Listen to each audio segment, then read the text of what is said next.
ഞാൻ സംസാരിച്ച ശരിയായിരിക്കും. ഇപ്പൊ നമ്മൾ കണ്ടത് സർവമായ എന്ന മൂവിയിലെ 2 സീനാണ്. ആ 2 സീനിലും ഒരാളെ വണ്ടി ഇടിക്കാൻ പോവുകയും മറ്റൊരാളെ വണ്ടി ഇടിക്കുകയും ചെയ്യുന്നുണ്ട്. അതിന് കാരണം അവർ ഡോർ തുറന്നിറങ്ങുന്ന മെത്തേഡ് ശരിയല്ലാത്തതുകൊണ്ടാണ്. എങ്ങനെയാണ് വണ്ടിയിൽ നിന്ന് പ്രോപ്പറായിട്ട് ഡോർ തുറന്നിറങ്ങുന്നത് നമുക്ക് നോക്കാം. അതായത് നമ്മളിപ്പോൾ ഡ്രൈവർ സീറ്റിൽ ഇരിക്കുകയാണെന്നുണ്ടെങ്കിൽ നമ്മൾ ഇരിക്കുന്ന സൈഡിന്റെ ഓപ്പോസിറ്റ് കൈ വെച്ചിട്ട് വേണം ഡോർ തുറക്കാൻ. അല്ലാത്ത പക്ഷം ഇപ്പൊ ഞാനിപ്പോൾ ഡ്രൈവർ സീറ്റിൽ ഇരിക്കുന്നതാണ്, ഞാൻ എൻ്റെ വലത് വശത്താണ് ഇരിക്കുന്നത്, വലത് കൈ കൊണ്ട് തന്നെയാണ് ഡോർ തുറക്കുന്നതെങ്കിൽ ഡോർ മുഴുവനായിട്ട് തുറക്കാനുള്ള ഒരു സാധ്യത കൂടുതലാണ്. അതോടൊപ്പം തന്നെ ഞാൻ പുറകിലേക്ക് തിരിഞ്ഞു നോക്കാനുള്ള സാധ്യതയും കുറവാണ്. അപ്പോൾ ഞാൻ പുറകിലേക്ക് തിരിഞ്ഞു നോക്കാതെ ഇറങ്ങുന്നതുകൊണ്ട് പുറകിൽ വരുന്ന വണ്ടി തന്നെ ഇടിക്കാനുള്ള ചാൻസ് കൂടും.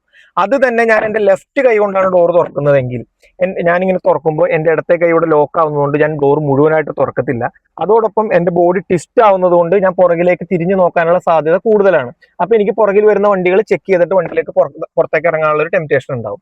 അപ്പൊ എപ്പോഴും നമ്മൾ ഇരിക്കുന്ന സൈഡിന്റെ ഓപ്പോസിറ്റ് കൈ വെച്ചിട്ട് ഡോർ തുറക്കാൻ ശ്രമിക്കുക. ഡ്രൈവർ സീറ്റിലാണെന്നുണ്ടെങ്കിൽ ഈ പറഞ്ഞ പോലെ ലെഫ്റ്റ് കൈ വെച്ചും, കോ പാസഞ്ചർ സീറ്റിലാണെന്നുണ്ടെങ്കിൽ വലത് കൈ വെച്ചും ഡോർ തുറക്കാനായിട്ട് ശ്രമിക്കാം. നിങ്ങൾ ഒന്നും കൂടി റിവൈൻഡ് അടിച്ച സീൻ കണ്ടാൽ മനസ്സിലാവും അവർ രണ്ടുപേരും യൂസ് ചെയ്യുന്നത് റോങ് ഹാൻഡ് ആണ്. അതുകൊണ്ട് ആ വണ്ടി 2 സമയത്തും അപകടത്തിൽ പോയി അവസാനിക്കുന്നത്. ഇതുപോലുള്ള ഇൻഫോർമേറ്റീവ് വീഡിയോസിനായിട്ട് പേജ് ഫോളോ ചെയ്യുക.